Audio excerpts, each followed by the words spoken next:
Hey, welcome back. This is Wisconsin Shoe Guy, and today we're going to do a shoe battle between two very cool shoes, the Alfred Sargent Moore and the George Cleverley Adam, maybe by Alfred Sargent. Welcome back to my YouTube channel. This is Wisconsin Shoe Guy, and our channel we talk about men's dress wear. It's all about footwear, and we talk about unboxing videos, general shoe knowledge, helping you understand the industry and what's happening with your shoes. We look at shoes critically to determine whether or not they're worth the price that they charge. We compare shoe to shoe to understand which one is the best of the same category, and then I interview experts in the field to get their take as well. Check out my playlists to see all my videos.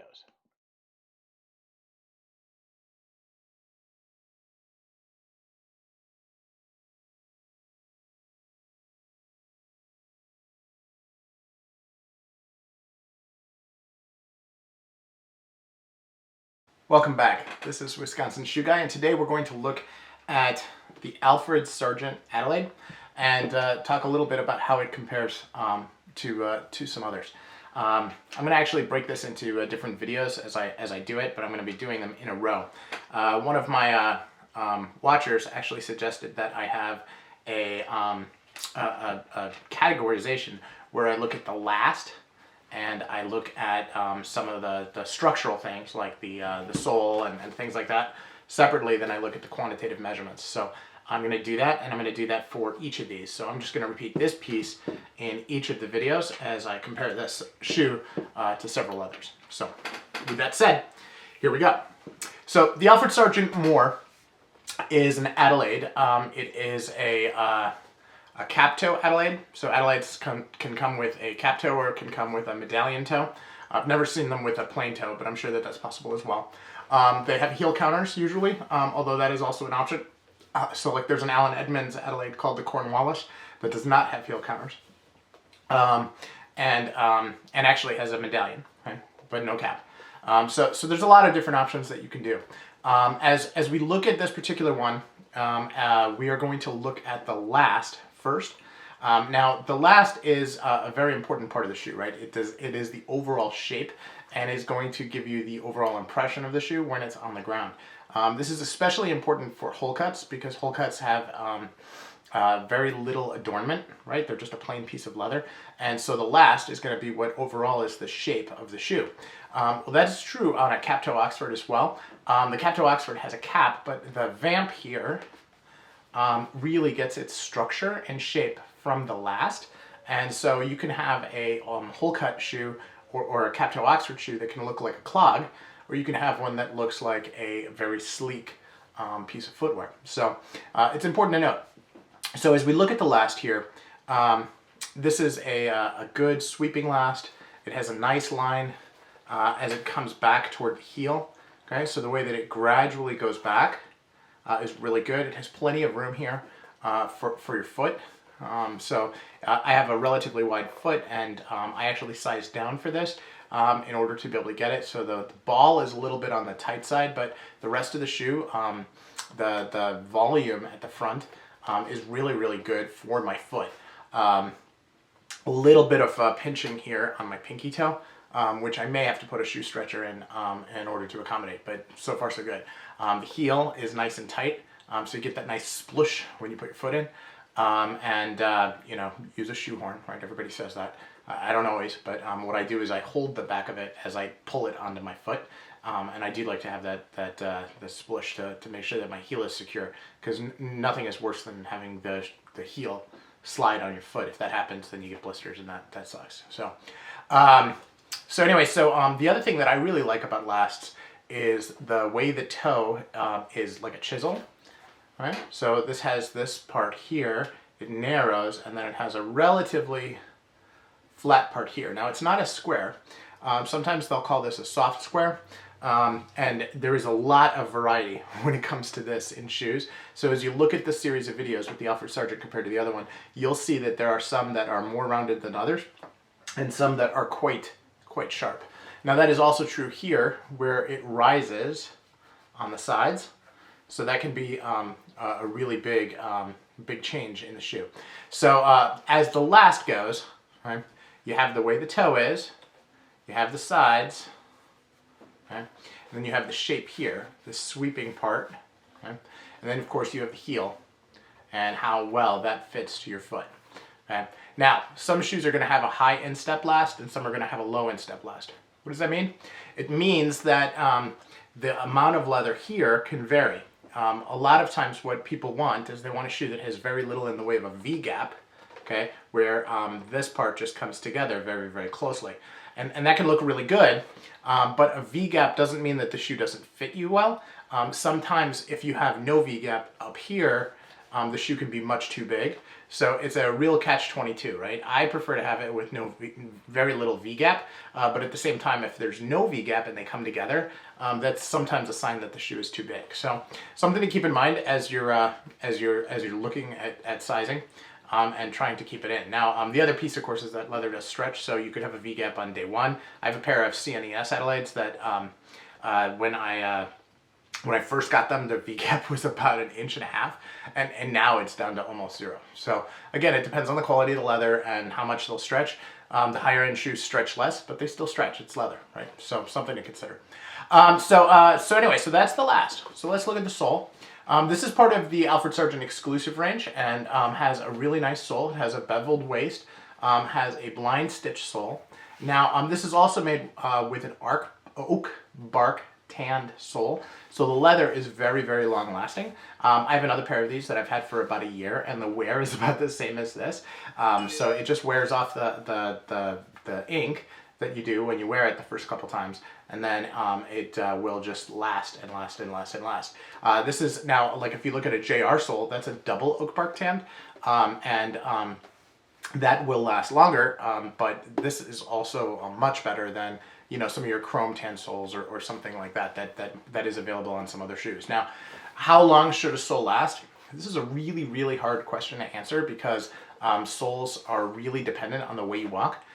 It's your the surface that you're walking on. It's your weight, the way you walk. Sometimes people have they walk like this.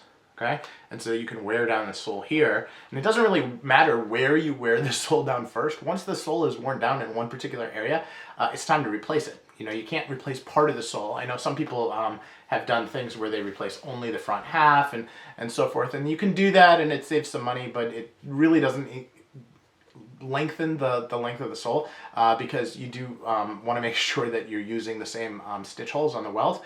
Otherwise you have to replace the welt, and when you replace the welt, that actually diminishes the life of the sole a lot, which is another reason that a lot of people prefer to go to a cobbler instead of sending their shoes to the factory, because the factories have to put so many shoes through the rotation that they'll actually remove the welts and put new welts on because it's actually faster for them. So something to consider. So like when I used to send my shoes to Allen Edmonds to have them recrafted, and it's a fine practice, right? But the shoes can only be recrafted 3 times, and then after that, and I've actually had it where on the second time they were too tight, and it was because the new welt went on and it was just a little bit tighter. So food for thought. But anyway, this is the Alfred Sargent. That is the last. That is the sole. You can see the heel here has this beautiful split here with a lot of leather and a little bit of rubber. That actually helps it wear down slower, which is all about extending the life of the shoe. So that is the Alfred Sargent. The next one I want to point this to is actually a very cool shoe. This is the George Cleverley Atom. Now, George Cleverley actually makes a couple different versions of this shoe in a pebble grain. They make one that's more of a Scotch grain, where it's a very three-dimensional grain, and then they make this one where it's more of a pebble grain, almost imperceptible to feel. But if you look at it closely, you can definitely see that it's there. And the reason that I bring this up is that I believe that you know, George Cleverley is a very good bespoke shoemaker, but I believe that they outsource their production of their ready-to-wear lines to different shoemakers. And I think, based on what I've read in forums and looking at the shoes and so forth online, that they're using 2 different shoe manufacturing houses to do the Atom. Okay, now this is my opinion. I'm not educated in this. This is not, I don't want to create rumors or anything, but let me explain to you my theory, and you can tell me what you think in the comments. So if you look at the ones that have the Scotch grain on them, and you can find them online, as a matter of fact, the one I think I posted at the beginning of the video is that kind. You will see that they have a very, very flat brown sole with gold lettering saying George J. Cleverley, and it is exactly like a Crockett and Jones hand grade sole. Exactly. Whereas you look at this shoe, and it has this beautiful two-tone sole with a very, very pronounced fiddleback waist, and this is exactly like an Alfred Sargent hand grade sole.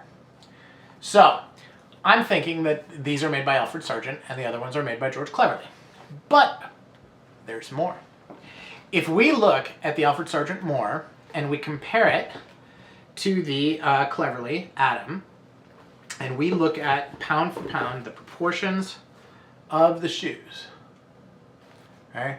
The proportion of the cap, the proportion of the U-throat, the size of the heels, the size of the waist, the overall shape of the shoe. These are the same. And these are the same. So I'm thinking that I put this in the little thing at the beginning, but I'm thinking that these are both on the same Alfred Sargent last. Now, George Cleverley, if I'm wrong, please correct me in the comments. I apologize for creating any confusion. This is pure supposition on my part, because I know that you know, it's been said that you guys are shipping your ready-to-wears off to manufacturers, and there's nothing wrong with that, and it's certainly, you're right and perfectly normal to do. But I do like that there is that distinction in the market, and I'm super excited that I have this version of this, because sometimes when you're buying online, you don't necessarily even get a picture of the sole. As I've been looking at a lot of them, I can actually tell that, you know, you can kind of look at that little layer, just barely see that there's a black part and a yellow part, and that's how you can tell. But it's pretty hard, I gotta be honest. So that's an exciting thing that I've noticed just recently as I've been scouring the web, looking at shoes. And yes, I don't know why I look at my own shoes up there as well, but I think that that's a really material thing. Now, that said, this is going to be a good comparison between an Alfred Sargent hand grade and an Alfred Sargent exclusive grade, because the soles are different, and this is a perfect example to show the difference between a fiddleback waist and a beveled waist. They're both narrow, they're both beautiful, they both have something a little slightly different there. And I think that that is a very cool thing. Now, when it comes to the rest of the shoe, as I pointed out before, almost everything's identical. The distance on the peaks is identical. The way the heels are put together is identical. The throats are identical. The caps are identical. The brogue hole size is identical. Everything on them is identical. They're both full grain leather.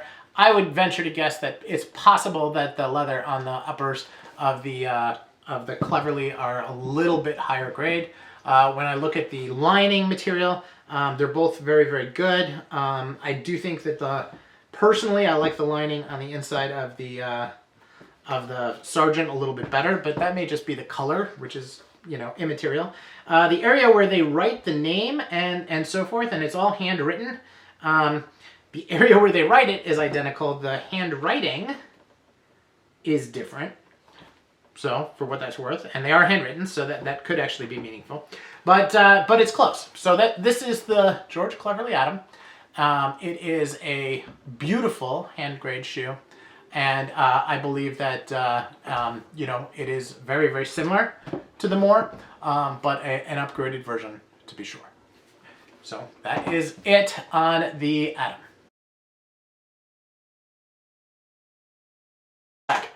So now what we're going to do is we're going to take a look at some of the finishing on these shoes. So we're going to start with the Alfred Sargent. And I think that the Alfred Sargent has a good amount of finishing, but some of it is left intentionally plain. And so that's going to be part of what we're looking at today, is what is left intentionally plain, and what is not. So we're going to start with the pinking, right? And the pinking is the area along the cap, along the edge, along the top line. And I'm going to say that this pinking is relatively fine. I do find it helpful to actually measure the pinking, because sometimes that can help determine whether it's actually finer or not. And this is looking at like 3mm pinking, and it is consistent across the whole shoe. When it comes to fudging, and fudging is along the edge here on the top of the welt, when they take that wheel and they put in that really nice pattern, there is no fudging on the Alfred Sargent at all, not even on the inside. So it's just, it's relatively straightforward. Now the sole edge itself, which is right here, okay, this has been finished. So it has a ridge at the top and it has a ridge at the bottom, okay, and you can feel that. And then when it comes to actually by the waist where it's beveled, the sole has like a rounded edge along the edge there. So it's rounded here, or beveled, okay, and then it's ironed with the groove at the top and the bottom all the way around here. So it's like a 180 iron, and then the rest of that 270 is got that bevel shape to it. Now the heel itself, somebody used a wheel and artistically did a little finishing piece on the edge there as well. As I stated earlier, the heel cap or the heel counter is actually in two pieces with a seam down the middle. There is stitching on either side of that seam instead of just having a plain seam, and of course there's the flap over the top as well, which is pretty common on these. The counter actually extends beyond the heel. These heels, as I said before, are actually really short, and usually they that centimeter where it is short is normally taken up by the heel actually going out there. So that's an interesting detail there. I think they wanted to make room for the bevel. That's just my opinion, but again, I'm not a shoemaker. I have no idea in terms of why they would do that, so that's just my assumption in looking at it. And of course, we said on the sole before, the sole is beautiful, has all this, you know, it has the bevel waist, and it has this, you know, blind stitch on there as well. When we look at extras, you know, there isn't a lot of hand stitching. When it comes to the skiving, and what skiving is when you put a toe cap on, and you know they don't actually have the leather going all the way underneath, so the cap doesn't go over it. They're actually joining two pieces of leather here. What they do is they thin the leather so that this gap from the cap to the vamp is as thin as possible. And I'm going to say that they did not skive this extremely thin. When I look at some of my other shoes, which I'll look at in my in the different battles here, I know that is actually thinner. Now, in terms of actually measuring it, I can't tell whether that's actually a whole millimeter of thickness or not. I will tell you that it's thicker than my tape. Okay, so I'm gonna say it's more than a millimeter, and I'm gonna use that as my judge. Right? Is it thicker than the tape? Can I still feel the tape when I put the tape on top of it? And in this case, I do. So that's gonna say I'm gonna say that those edges are on the thick side on the Alfred Sargent. In terms of other pieces, that's the last things we're gonna measure are the density of the stitches. Okay, and this is just a very, very straightforward measurement. We have 1, 2, 3, 4, 4.5. 4.5 stitches per centimeter across the top here. I always measure at the cap toe on Adelaide's because it's always the same. And then when it comes to the sole, this is normally 3.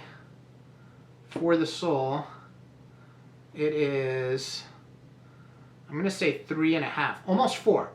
Almost 4 stitches per centimeter on the sole. So that is the Alfred Sargent. So now we're going to look at the George Cleverleys as it compares from a finishing perspective to these Alfred Sargents, which may very well have been made in the same factory, right? So as we look at these, right, let's look at the pinking. The pinking is also 2.5, 3 millimeters, same as it is on the Alfred Sargents. The lacing, the U throughout, all of that is exactly the same. The fudging is also the same. There is none. Now, I mean, this is a much more expensive shoe, and well, I guess there's a sale going on, so it's roughly the same price of shoe compared to list price for this. So I think it was, but I've seen the, and this is the problem, right? The George Cleverley Atom can run from the $650 to $750 to as much as $800, depending on where you look. So I think the example that I have was $684. So it's really close to the 690. So let's just put price to the side for a second. As we look at other pieces, you know, the sole on this is clearly better. Okay, they have a much stronger fiddleback waist, and the sole material feels a little bit better. From a shape and every other side of it, I would say it's equivalent. You know, the upper quality material, you know, they're both full grain, beautiful leather. So I can't say anything wrong about that. The linings on the inside are both very, very good.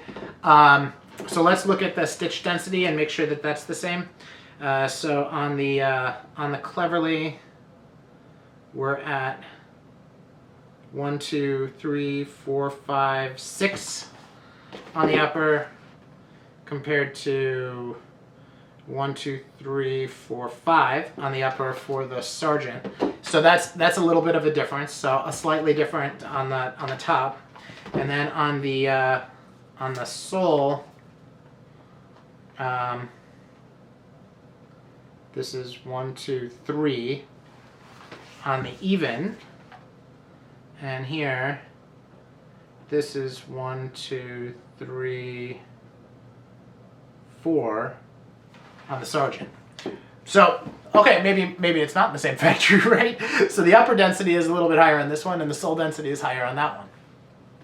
Okay, so again, we do the things that we do in order to test my theories, and my theories don't necessarily hold up. I'm human. So there you go. But still, both very, very similar shoes, very beautiful shoes. I still love the fact that this has a medallion on it. I think that that's so cool, especially with the grain. I do like the way that that looks. So anywho, that is the finishing aspect of the Cleverley. And just in case I forgot to talk about it, it does have the beautiful groove in the sole edge all the way from here to here. And it is beveled, the rest of it. Just no fudging. And the heel has got the mark as well.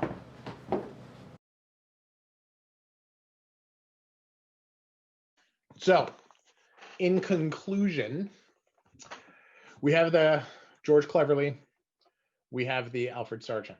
Okay, I'm gonna say that the George Cleverleys are gonna be around longer because these are already getting really hard to find, and I don't know why, but I would suspect that they're probably moving on to a different model. And these seem to be in pretty high supply, so I would go for these. Okay, the George Cleverleys are really, really good. From a price standpoint, they're not that far off. It's only a few bucks. So I would definitely get the George Cleverley. If this is made by Alfred Sergeant, you know you're getting roughly the same thing, but pound for pound, as we've looked at it, the sole stitch, it might be a little different. The upper stitch might be a little different, but the quality on the soles, the quality on the edging, the quality on the welt, all of that stuff is very, very consistent. Too consistent for me to say that there's enough of a value proposition. So as bad as I know that George Cleverley will not like to hear this, I am going to declare this a tie, and say that I don't see enough discernible difference to make a difference there, even though, you know, the sole stitching and the upper stitching was a little off.